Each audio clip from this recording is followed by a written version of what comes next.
When did a prank on a teacher go too far? Mrs. Osborne immediately locked the classroom door and screamed, "Which one of you thought it was funny to prank call my mother last night?" A couple of boys in the back snickered nervously, but nobody raised their hand. Aiden and Alex were always pulling stupid pranks, so everyone assumed it was them, but they shook their heads when people looked their way. Whoever did it scared her so badly that she had a heart attack. My mother died last night because one of you thought it would be hilarious to call and threaten her. The room went completely silent. Even the kids who never paid attention were staring at Mrs. Osborne in shock. Someone's backpack fell off their desk, and the thud made everyone jump. "Nobody is leaving this room until I find out who did it. The police are waiting outside to arrest whoever is responsible." Danica raised her hand tentatively and asked if we could call our parents. Mrs. Osborne shook her head and said, "Not until someone confessed." She pulled her chair in front of the door and sat down with her arms crossed. Her phone kept buzzing, but she ignored it. The next 20 minutes felt like hours. Students started whispering to each other, trying to figure out who could have done it. Everyone had Mrs. Osborne's number from the class contact sheet she'd handed out at the beginning of the year. Any of us could have found her mom's information online.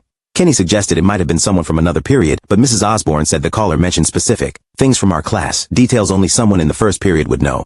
She'd narrowed it down to us 30 students, and wouldn't stop until she had a name. The accusations started flying. People pointed fingers at the usual suspects, like Aiden and Alex. Then someone mentioned that Alexis had been mad about her grade on the last essay, Ian said. He'd overheard Lawrence joking about prank calling teachers. Everyone was turning on each other trying to deflect suspicion. Mrs. Osborne just sat there watching us with those red-rimmed eyes. Every few minutes she'd remind us that her mother was dead because of someone in this room. The weight of it pressed down on all of us. Some girls were crying. A few guys looked ready to bolt for the windows. I noticed Philip in the corner wiping his face with his sleeve. He was the quiet kid who sat alone and never caused trouble, while everyone else was arguing and defending themselves. He was silently crying. Something about his reaction seemed different from the general panic in the room. The room was getting hot with all of us trapped inside. Someone banged on the door from the outside, but Mrs. Osborne didn't move. We could hear muffled voices that sounded like administrators trying to get in. She'd barricaded us in here and wasn't budging until she got her answer. An hour passed, then two. We'd missed second period completely, and third was starting. Parents were probably being called. The police were supposedly waiting. Everything was spiraling out of control because of one stupid prank call that had gone horribly wrong. Riley started having a panic attack and begged to go to the nurse.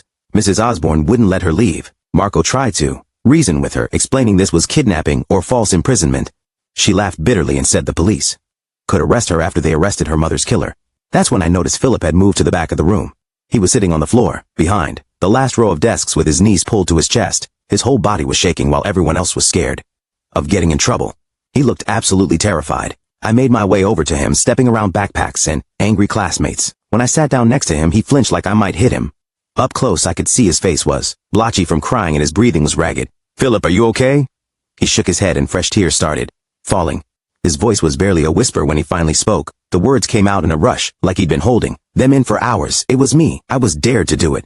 Aiden said I was too much of a to prank call a teacher. He gave me $20 and said I had to make it scary or it didn't count. I didn't mean for anyone to get hurt. I just wanted them to think I was cool for once. Please don't let me go to jail. I can't go to jail. I'm only 15. Mrs. Osborne went white.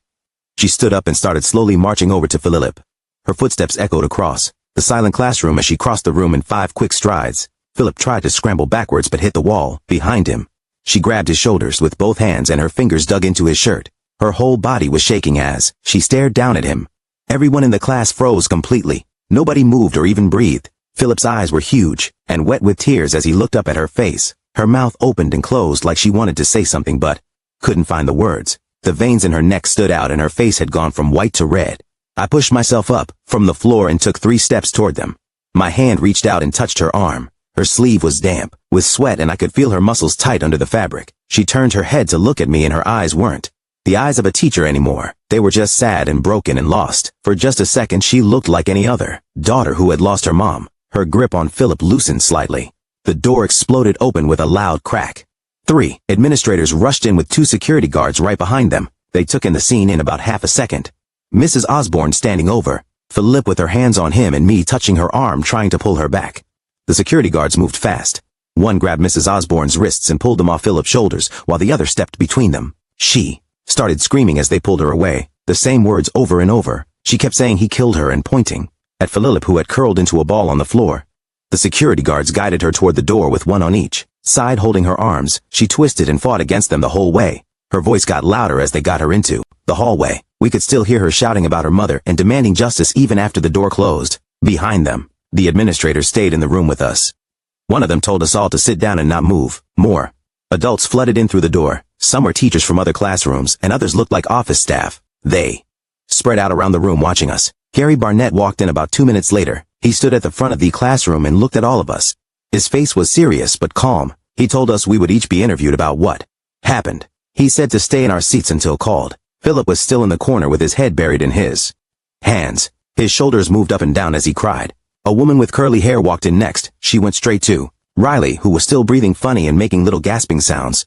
The woman put her hand on Riley's back and spoke quietly to her. After a minute, she helped Riley stand up and walked her toward the door. They left together, heading for the nurse's office. The rest of us sat in complete silence. Nobody wanted to look at each other. The clock on the wall showed we had been trapped in here for over 2 hours. My legs were stiff from sitting on the floor. An administrator came to the door and called out the first name. Kenny got up and followed them into the hallway. 5 minutes later, they called Danica, then Ian. One by one, they took us out for our statements. Some kids came back to the room after and others didn't. When they called my name, I stood up on shaky legs. The hallway was full of people. Parents were there now, demanding to know what happened. Police officers stood near the main office. The administrator led me past all of them to a small room. Inside was the woman with curly hair who had helped Riley. She smiled at me and said her name was Alina LeBlanc. She asked me to sit down and tell her what I saw. I started to explain about Mrs. Osborne locking us in, but then stopped. I told her I needed to talk to someone privately. First, she looked confused but nodded. She said we could talk in her office where it was more comfortable. We walked down another hallway to a door with her name on it. Inside were 2 chairs and a small couch. Pictures of mountains covered the walls. She sat in one chair and I took the other. I told her everything Philip had said to me about the dare from Edan, about the $20, about wanting to be cool, about how scared he was of going to jail. She listened without interrupting and wrote notes on a yellow pad. When I finished, she put down her pen. She explained that the police needed to know this right away. She picked up her phone and called someone. A minute later, Gary Barnett walked into the office. Alina told him to sit down and then asked me to repeat what Philip had told me. I went through it all again, the dare and the money and everything. His face went from confused to shocked to pale. He rubbed his forehead with one hand. He stood up quickly and told someone outside the door to bring Philip to his office immediately. Then he looked at me and said I would need to talk to the police detective who was on the way. I sat in a plastic chair outside Gary's office for what felt like forever, my hands shaking. As I pulled out my phone, I typed a message to my mom as fast as I could. The text just said there was an emergency at the school and Mrs. Osborne locked us in the classroom and the police were coming. My phone buzzed almost instantly with her reply saying she was leaving work right now and not to say anything to anyone without her. There. I put my phone away and watched the chaos building in the hallway. More parents kept showing up, their faces all confused and angry as they demanded to know why their kids had been locked in a classroom. The secretary kept telling them to please wait and that Gary would explain everything soon. About an hour later, a woman in a dark suit walked through the main doors carrying a briefcase. She had short gray hair and looked really serious as she walked straight to the principal's office. Gary came out and shook her hand and I heard him call her Detective Lon. They went into a conference room down the hall and I could see through the window as she set up a laptop and pulled out a yellow notepad. Gary came back out and told me the detective was ready to talk to me, but we should wait for my mom. My hands were still shaking and I kept thinking about Philip crying in that corner. The main doors burst open and my mom rushed in, still wearing her work badge from the hospital. She grabbed me in a quick hug and asked if I was okay. I nodded, but she could tell I was scared. We walked together to the conference room where Detective Milan stood up and introduced herself with her full name, Roa Milan. She seemed nice but really professional. As she explained she needed to understand exactly what happened this morning, Mom said she wanted to be present for any questions, and the detective agreed right away. She asked me to start from the beginning when Mrs. Osborne first locked the door. I told her about the screaming and the accusation about the prank call. I explained how Mrs. Osborne said her mom died from a heart attack. The detective wrote everything down and asked me to slow down a few times. When I got to the part about Philip confessing to me, she stopped writing and looked up. She asked me to repeat exactly what Philip said, word for word if I could remember. I closed my eyes and tried to remember his exact words about the dare and the $20 and wanting to be cool. She had me write it all down on a piece of paper while it was fresh in my mind. Through the conference room window, I could see the hallway getting more and more crowded. Parents were everywhere now, some of them yelling at the office staff. A security guard was trying to keep people calm, but it wasn't working. Someone must have called for a soft lockdown because I heard the announcement over the speakers telling all students and staff to remain in their classrooms. The detective asked me more questions about Aiden and if I'd ever seen him bully Philip before. I told her I didn't really know them that well, But Aiden was always doing stupid stuff to get attention. She asked about Mrs. Osborne too if she'd ever acted strange before. Today, I said no, she was actually one of the nicest teachers before this happened. The interview took about 40 minutes total. When we finished, the detective thanked me and said I'd been really helpful. She gave my mom her business card in case we remembered anything else. Mom and I went back to the main office to sign me out, but the secretary said we needed to wait because they were still processing everyone. We sat in the uncomfortable chairs and watched everything happening around us. That's when I saw Philip being walked down the hall by an older woman who must have been his grandmother. She had her arm around his shoulders and he looked even smaller than usual. He glanced at me as they passed and his eyes were red and puffy from crying. The terror on his face made my stomach hurt. They took him into another room with Detective Milan. About 10 minutes later, I watched Aiden walk past with his parents. His usual confidence was completely gone, and he stared at the floor as he walked. His dad looked mad enough to explode, and his mom was wiping her eyes with a tissue.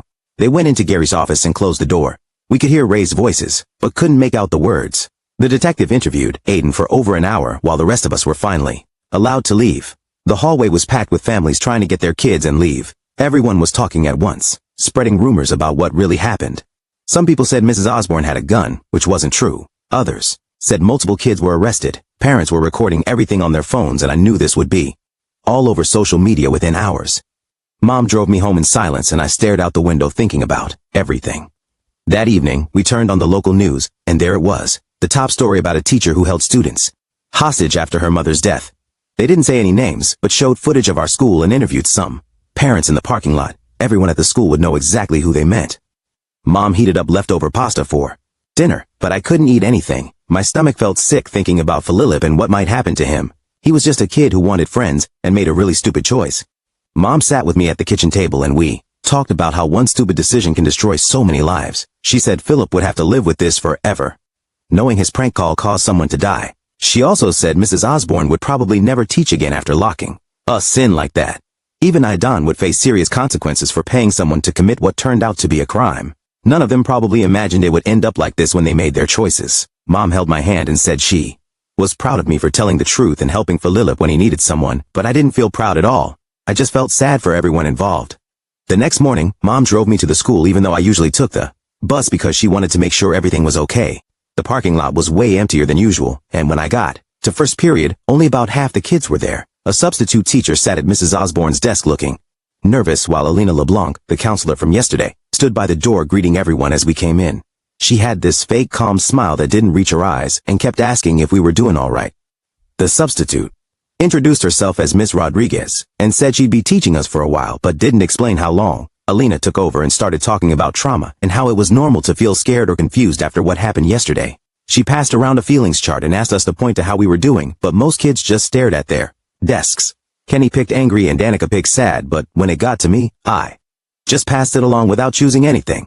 Alina kept trying to get us to share our thoughts, but the room stayed mostly quiet, except for the sound of someone's pen clicking over and over. She gave up after 20 minutes and let Miss Rodriguez start teaching. But nobody could focus on the lesson about symbolism in literature when we just lived through something that felt way too real. During lunch, I sat with my usual group and heard that Philip had been suspended while they investigated everything. Someone's older brother worked at the courthouse and said he saw Philip there with his grandma and a lawyer, which made my stomach drop because that meant this was getting really serious. The cafeteria buzzed with rumors about what would happen to him and whether he'd go to jail for making the call that killed Mrs. Osborne's mom. Kids kept looking over at the empty spot where Philip usually sat alone with his sandwich and library book. 2 days later, Aiden showed up at the school again, but he looked different without his usual cocky walk and loud voice. He sat in the back of every class and didn't talk to anyone, not even Alex, who used to be his best friend. I watched Alex tell a group of kids that he had nothing to do with the dare and didn't even know Aiden was going to do it. Their friendship was completely destroyed, and you could see Aiden knew everyone blamed him for what happened to Philip and Mrs. Osborne's mom. 3 days after that, Detective Land came back to the school and set up in the conference room again. She called in more students throughout the day, especially anyone who might have seen Don and Philip together or heard about the dare before it happened. I saw Ian go in for almost an hour, and when he came out, he looked pale and kept rubbing his hands on his jeans.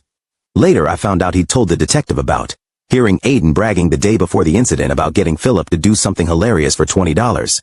Ian said Aiden had been laughing about how easy it was to get the quiet kid to do whatever he wanted if you just called him names and waved money around. This information spread through school within hours and made everything feel even worse because it showed Aiden had planned it all out.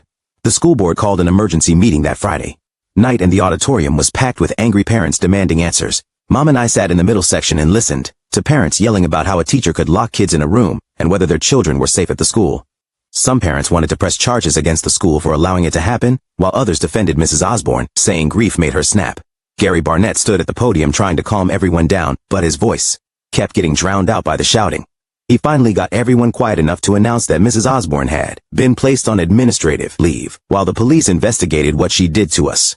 He also said the school was putting in new rules about how teachers could handle emergencies and that all staff would get training on appropriate responses to crisis situations. Parents kept interrupting with questions about lawsuits and whether Mrs. Osborne would ever be allowed near their kids again. Gary looked exhausted as he tried to answer everything, while also protecting Mrs. Osborne's privacy and not saying anything that could affect the legal case. A week passed before we heard that the district attorney was officially charging Mrs. Osborne with false imprisonment and child endangerment for locking 30 students in a classroom for hours. The news hit everyone hard because even though what she did was wrong, we all remembered how nice she'd been before her mom died. Some kids said she deserved to go to jail for traumatizing us, while others felt bad that she'd lost her mom and now might lose her freedom too. The whole situation felt complicated with no clear good guys or bad guys, just a bunch of people who made terrible choices that spiraled out of control. Meanwhile, Philip's case went to juvenile court where they charged him with harassment and making terroristic threats, even though he never meant for anyone to actually die. His age helped him because 15-year-olds don't usually get tried as adults, but the judge still took it seriously since someone died because of his prank call. I heard his lawyer argued that Philip was manipulated by an older student and only wanted to fit in, which was true, but didn't change what happened to Mrs. Osborne's mom. 2 weeks later, the court clerk called my name and I walked up to the witness stand with my legs feeling like jelly. Requested Reds is on Spotify now. Check out link in the description or comments. The courtroom was smaller than I expected with wood panels everywhere and a big seal behind the judge's bench. Philip sat at a table with his lawyer, looking even smaller than he did at the school in his oversized suit that must have been borrowed. His grandmother sat behind him, dabbing her eyes with a tissue every few minutes. The prosecutor asked me to tell everyone exactly what Philip said to me that day in the classroom. I looked at Philip, who kept his head down, staring at his hands folded on the table. I told them about finding him crying behind the desks and how he confessed about the dare and the $20 from Iden. The judge wrote notes while I talked and asked me if Philip seemed sorry when he told me. I said he was shaking and crying so hard he could barely get the words out. When they let me step down, I walked past Philip's table and saw tears running down his face again. The hearing lasted 3 more hours with other kids from class getting called up to say what they saw and heard. Ian testified about Aiden bragging about getting Philip to do something for money the day before everything happened. The judge decided Philip would stay in the juvenile system instead of being tried as an adult, which made his grandmother cry with relief. Outside the courthouse, Mom waited for me, and we watched as news crews tried to interview people leaving the building. Aiden's hearing happened the next week, and his parents showed up in expensive suits with a lawyer who looked like he cost more than our car. The prosecutor charged him with criminal solicitation since he paid Philip to make the threatening call. His lawyer kept arguing that teenage boys dare each other to do stupid things all the time, and nobody expects someone to die from it. The judge didn't seem convinced and set another hearing date for 2 weeks out. Meanwhile, at the school, they brought in 3 trauma counselors who started meeting with our first period class twice a week. Alina LeBlanc ran the sessions in the library since nobody wanted to go back to Mrs. Osborne's old classroom. At first, everyone just sat there staring at the floor, but after a few sessions, Riley started talking about how scared she was during the lockdown. Then, Danica admitted she still had nightmares about being trapped in that room. Even some of the tough guys like Alex finally opened up about feeling helpless when Mrs. Osborne wouldn't let us leave. The counselors taught us breathing exercises and gave us papers about dealing with trauma that most kids threw away as soon as they left.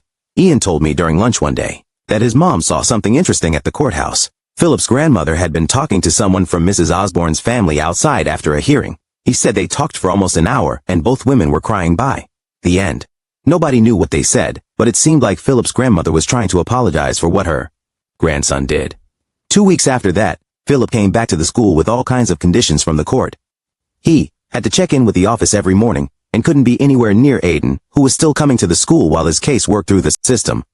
Philip also had to go to counseling twice a week and do 60 hours of community service at a senior center downtown. That first morning back, everyone stared at him, walking through the hallways with his head down and his backpack pulled tight against his shoulders. Kids whispered and pointed while some moved away from him like he might be dangerous.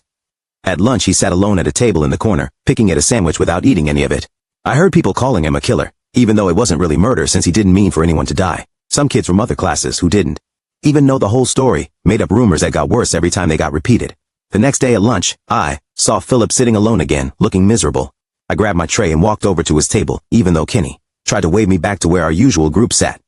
Philip looked up surprised when I sat down and mumbled something about how I didn't have to sit with him. I told him I wanted to and started eating my pizza while he went back to picking at his food. We didn't talk much that first day, but he seemed less tense with someone else at the table. The next day, Danica joined us and then Marco came over too. Within a week, we had 5 or 6 people sitting at what everyone started calling the outcast table. None of us talked about what happened, but we all knew we were the ones who couldn't pretend everything was normal again. Aiden's final sentencing happened a month later, and the judge gave him probation and community service, just like Philip. He also had to pay $5,000 in restitution though. Nobody really understood who that money went to since Mrs. Osborne's mom was dead. His parents pulled him out of our school the next day and enrolled him at St. Joseph's Academy across town, where nobody knew about what happened. I heard from Alex that Aiden tried to text him a few times, but Alex never wrote back because their friendship was completely over. 3 months after everything started, the prosecutor finally set Mrs. Osborne's trial date. They offered her a plea deal for probation and mandatory counseling since everyone understood she was grieving when she locked us in that classroom. Her lawyer argued that losing her mother broke something in her mind temporarily, and she never would have done it under normal circumstances. Some parents wrote letters to the judge saying she should go to jail for traumatizing their kids, while others wrote about how she was a good teacher before this happened. During all this, Alina LeBlanc started a support group that met every Thursday after school in the library. She called it a safe space to process our feelings about what happened without judgment. At first, only a few of us showed up, but eventually almost half the class started coming to meetings. We sat in a circle and took turns talking about how the incident changed us and how we felt about school now. Some kids said they couldn't focus in class anymore, and others admitted they got nervous whenever a teacher closed the classroom door. I told them about the nightmares, where I was trapped in that room again. But this time, nobody could get out. Alina taught us that trauma doesn't just go away, and we might be dealing with these feelings for a long time. Philip started his community service at Riverside Senior Center the next week, and I saw him getting dropped off there every Tuesday and Thursday after school. The judge had ordered 60 hours, and he had to sign in with the director each time he arrived. I went with him once, because my mom thought it would be good for me to see him taking responsibility. The old people there didn't know anything about what he'd done, so they just saw a quiet kid helping serve lunch and playing checkers with them. One woman named Dorothy kept asking him to be her partner for bingo, and he'd sit there marking her cards when her hands shook too much. After a few weeks, he told our support group that listening to them talk about their families made him understand how Mrs. Osborne's mom must have felt getting that call. Meanwhile, the school sent out new forms saying all teacher contact would go through the main office phone system from now on. They took down the emergency contact sheets we'd all signed and replaced them with cards that only had the school's number. Parents had to register their phone numbers in a secure database that teachers couldn't access directly. Gary Barnett held an assembly explaining the new safety protocols where classroom doors would have emergency override codes that administrators could use. 3 months crawled by before Mrs. Osborne's court date finally arrived. I went with my mom because she said we needed to see how everything ended. Mrs. Osborne walked into the courtroom looking like she'd lost 20 lb and her hair had gone gray at the roots. She stood in front of the judge and apologized to all of us for what she'd done that day. The prosecutor recommended probation with mandatory grief counseling and anger management classes. Her lawyer explained she'd already started therapy and was taking medication for depression. The judge accepted the plea deal and gave her 2 years probation plus 1,000 hours of community service. Right after the hearing, a group of parents started a petition to ban her from ever teaching again. They collected over 200 signatures in 3 days and presented it to the school board at their monthly meeting. Other parents wrote letters saying she deserved compassion because grief had made her do something she never would have done otherwise. The arguments got heated at the board meeting with people yelling about child safety versus second chances. The board went into closed session for 3 hours before announcing their decision. Mrs. Osborne could return to teaching after completing her sentence, but not at our school or any school in the district. She'd have to find work in another county if she wanted to teach again. Nobody seemed happy with the compromise, but at least it was over. During all this, Philip threw himself into his schoolwork like it was the only thing keeping him sane. His grades went from C's and D's to straight A's within 2 months. He started staying after school to help younger kids with their math homework in the library. The math teacher said he'd never seen such a dramatic improvement in a student before. I started having panic attacks whenever a teacher closed the classroom door. My hands would get sweaty, and I'd feel like I couldn't breathe. Mom made an appointment with Alina, who started seeing me every week after school. She taught me to count my breaths and imagine myself somewhere safe when the panic started. We worked through what happened that day and my guilt about being the one who got Philip to confess. She reminded me that telling the truth was the right thing, even though it led to all this mess. 6 months after everything started, our class organized a memorial service for Mrs. Osborne's mother at the school auditorium. Most of us showed up even though nobody made us go. Philip sat in the very back row with tears running down his face the whole time. People got up and shared memories of Mrs. Osborne from before that day, when she was our favorite teacher. Someone played a video montage of class trips and projects we'd done together. Mrs. Osborne's sister came to speak at the end. She talked about how her mother had been a teacher too, and always believed in giving kids second chances. She said her mom wouldn't want her death to destroy more lives than that. Forgiveness was the only way forward. She looked right at Philip when she said that part, and he completely broke down, sobbing. After the service, Philip spent weeks writing a letter to Mrs. Osborne's family. He showed me 3 different drafts where he tried to explain what happened without making excuses. He wrote about the dare and the $20, but also took full responsibility for his choice. He mailed it to Mrs. Osborne's sister, but never got a response.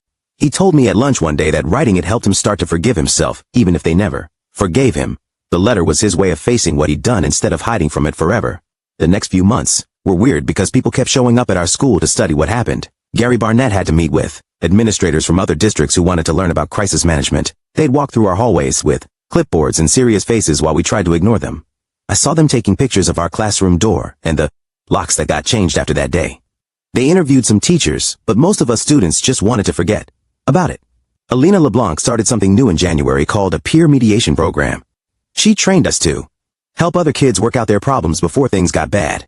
About half our first period class signed up, including me and Ian and even Danica. We met every Tuesday after school in the library to practice talking through conflicts. Alina taught us to listen without judging and ask questions that help people figure things out themselves.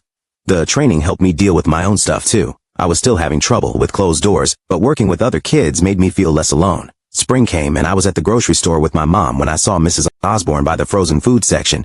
She looked different with her hair shorter and no makeup on. We made eye contact for a second and she gave me this tiny nod before turning and walking away. That was it.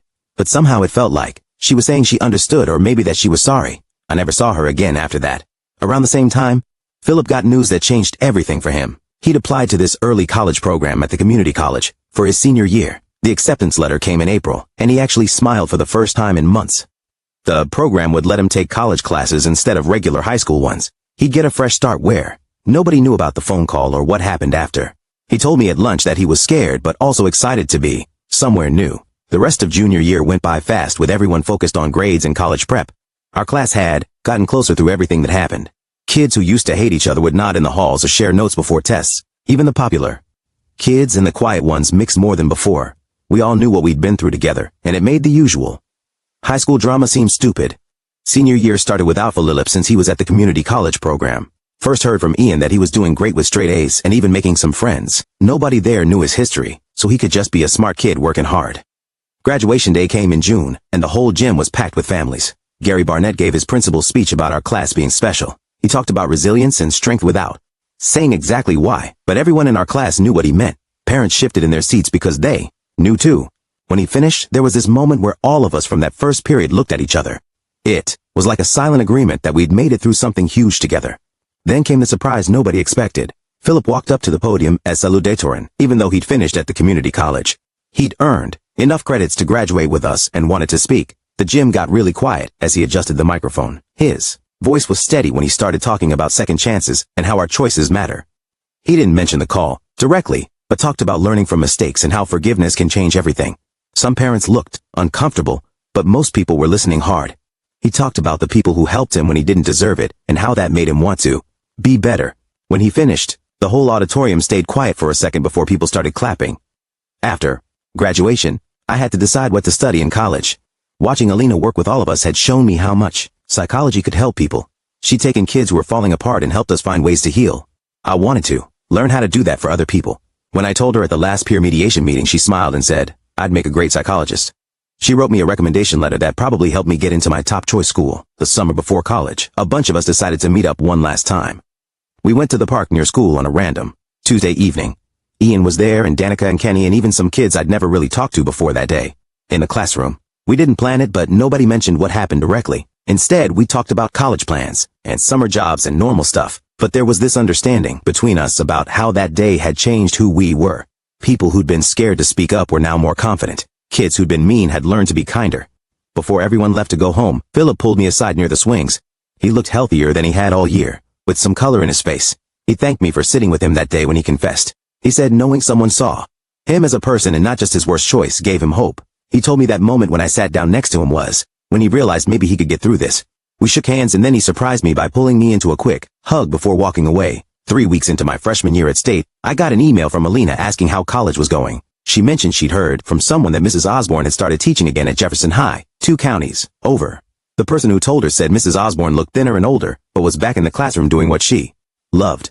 I thought about her standing in front of new students who had no idea what happened to her mom or what she'd done to us that day. My psychology professor assigned us to write about a personal experience that showed how people deal with crisis. I sat in my dorm room for hours trying to figure out how to put that whole mess into words. The cursor blinked on my laptop screen while my roommate played video games and ate chips. I started typing about the locked classroom and Philip's confession and how everyone turned on each other. The paper ended up being 12 pages long, when the requirement was only 5. My professor wrote comments all over it saying this was exactly the kind of real-world example that showed how trauma creates unexpected connections between people. She asked if she could use it as an example for future classes with the names changed. I said yes because maybe it could help other people understand how quickly things can spiral.